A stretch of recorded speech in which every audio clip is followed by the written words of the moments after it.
If it wasn't for watching this uncle's production, I would never have imagined that a discarded oil cylinder would have much creative value. Just inject water into it to clean the residue inside, then use an angle mill to cut it along a third of the oil cylinder. After a simple treatment, it can turn waste directly into treasure, instantly increasing its value by hundreds of times. It is planned to cut a square degree on the side of the larger half of the oil cylinder, then the oil cylinder cover is covered, and the two are welded to form the whole.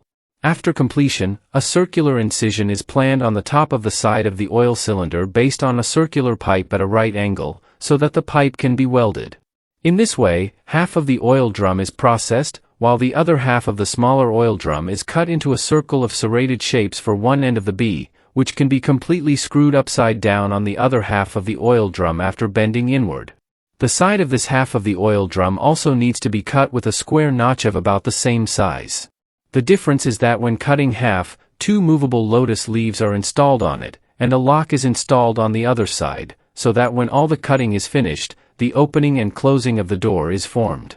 For convenience, two handles and a pressure sensor are installed on the side of the upper half of the oil cylinder, and several movable wheels are installed at the bottom of the larger half of the oil cylinder, so that they can be moved at any time when used at the back. Since then, the wood stove made of oil waste drums has been completed. This wood stove has a double-layer structure, and the burnt wood in the underlayer can be used to boil water and cook rice. The firepower is fierce without firewood, and the smoke is very small too.